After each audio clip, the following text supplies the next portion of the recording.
What's up guys, my name's Dante and thank you very much for watching another video. Today is going to be a little bit different. It's story time, which means I am going to be telling you guys my motivation for starting this channel, but more importantly my experience. Kind of the life choices I've made that's brought me into contact with a lot of the information I've been sharing with you guys. I keep mentioning, if you've watched my videos, 4 years ago, I say 4 years ago this, 4 years ago that. It's because that was the turning point for me. That was that pivotal moment in my life where I decided to go a different direction. I allude a lot to the way I used to live or the person I used to be, because the truth is that I've become a much different person. My actions and my attitudes, my thoughts are much different than that of the person I was, well, 4 years ago. So I guess I should just start from the beginning and just, skip over all of the boring details and get straight into it. And the fact was that 4 years ago when I was 17 years old, 4 years ago is when I started living a new life. But before that, when I was 17 years old, I was homeless on the streets of Oakland, which is a very high crime area, not a place where you really want to hang around, especially if you're 17 years old, a very young, vulnerable person. I did come into a lot of situations that kind of molded the person I am today.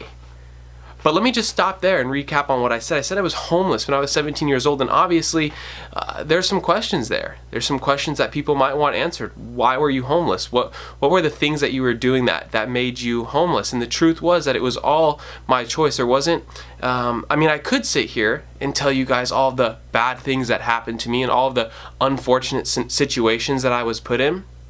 But the truth is, looking back on it, I see it was my decisions in life, it was my actions, and it was my thoughts especially that put me into that situation. It was no outer circumstance that made me become homeless at 17 years old. And let me too clarify what I mean by homeless. I'm not talking about going to friends' houses and sleeping on their couch. I'm talking about the type of homeless where I'm sleeping on the streets behind a bush. And let that sink in for a moment, because 17 years old, I had grown up in the suburbs of Livermore, which is, for those of you who know, is just, it's a quiet little town. It's a nice town. And now I'm sleeping behind a bush. How did I get there? What happened? And I just want to highlight how powerful thoughts and actions are in our lives, and where they will bring us if they are negative, especially our thoughts. And I can't emphasize that enough. It was the way I thought the world worked. It was how I looked at people and situations that brought me to that really just low point in life. I talk with a lot of people now, and they say things like, "Oh, that's so unfortunate," or "That's so sad." They'll say that a lot. "That's so sad," or "I'm sorry that happened to you." And I say that you don't have to be sorry, because these things are the blessings.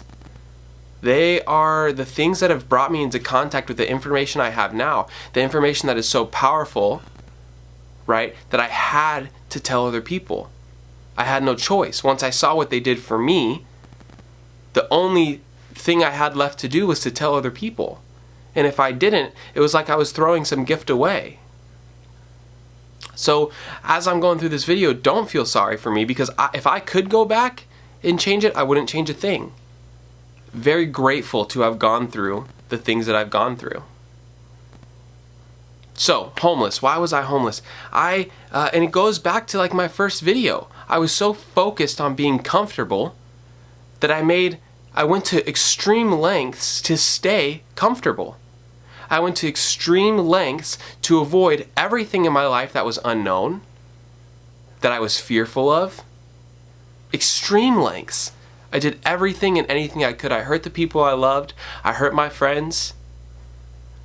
And there's consequences for that. You saw in my first video, the law of uncomfortability talks about if we force ourselves into that comfortability, we will always have to pay a price, because the world, it evens itself out. I had to pay a price.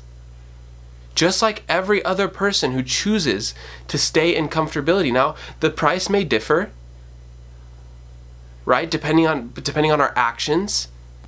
But we always have to pay a price. I didn't understand that. I would force myself into comfortability. I would have to pay a price that made me feel uncomfortable, so I would double my efforts and go back into that comfortability, and the price doubled. until my life became so hard and so unmanageable that I didn't see how I was ever going to get out of it. And the unfortunate truth is that's the spot many people are in. How am I going to get out of it? How am I going to change the way I live? It seems insurmountable. It seems impossible.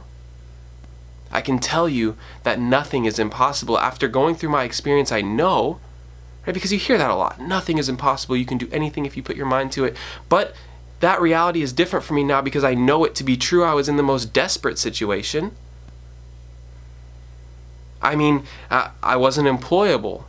17 years old, my health was declining. When I was able to go to the doctor, they were telling me that I was dying. Okay, so I've turned that around to be able to look into the mirror and say that I know that I'm a good person, that I truly do care about other people, and I do spend my time thinking about other people and how I can help them. So let it be clear that these things that I'm talking about truly work for anybody in any situation. What's different about me and about a lot of other people is I had a high level of desperation. I was desperate to change the way that I live. I was desperate to find information that was going to give me a better life. But the truth is that we don't have to get to that spot. I'm trying to bring this information to anybody who wants to hear it. Because I know that if they internalize that information and practice it, that they will receive the same benefits that I did. And that is the goal. To get other people to realize that no matter what situation we're in, we can change. We can become self-reliant people. We can become successful. The situation I'm in now does not determine the situation I'm going to be in tomorrow.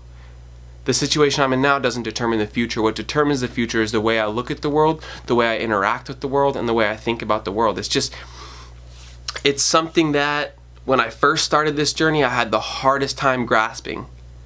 Something that I wanted to reject so badly because it went against everything I had told myself. Remember, I had told myself that I must stay in comfortability. I must, at any lengths, stay in comfortability because that's where I feel comfortable. The problem with that is that we always have to pay the price, like I said before. But the inverse is also true. Now I go into uncomfortability as much as I can because I know that the price evens out and the world forces comfortability onto me. It's like I'm not even trying any. The only thing I have to do is right now, how can I get into uncomfortability? Can I step out of my comfort zone and go up to somebody I don't know who needs help and offer my hand to them? Can I sit down in the morning and open myself up to anybody who watches this video in the hopes that I might help them? Of course that's uncomfortable, but what happens is when I leave here and go throughout my life, it just seems like blessings drop into my lap daily. Try this for yourself. I promise. There's nothing special about me. There's nothing about me. What I mean by that is there's nothing about me that's different from anybody else. Anybody else could practice this way of living and reap the rewards. It's a simple law. That's why the video is called The Law of Uncomfortability, because it is a truth. The hardest thing for me to do is to go up to somebody I don't know in real life, in person, and offer my service to them, whether that be a ride up the road or just somebody to talk to. It's extremely uncomfortable for me, but I've got to do that. I know that there's no other choice. If I want to live a good life, I have to put myself into that uncomfortability. And so how do we get that mindset? Well, that's what these videos are about. There's different principles where we can practice and go towards the goal of living this type of life. And what I've been trying to do is to put those principles out there for you guys. So watch the videos and watch them over again and over again. I name the principles. I tell you guys what they are and how to practice them. If you guys practice them, I promise, not only will you be more happy, but you'll have this newfound freedom where you do realize that anything you want in life is possible. It's not some cliche that you hear your parents tell you or your teachers or whoever's in your life. It seems more real when we can experience it. You guys deserve to experience that type of life, just as I am experiencing it now. Like, the video. If you enjoyed it, comment, reach out to me. I'd be happy to write you guys back personally and talk more about what you're going through. If you want any more clarification on the steps or the principles, please let me know. And I promise in later videos, I will go over more of my story. If you guys want to hear more details, please comment that. I'd be happy to share the details with you. Some of them do get pretty intense, but if that's something you're interested in, like I said, I'd be happy to share it with you. You guys have a great day, and we'll see you next time.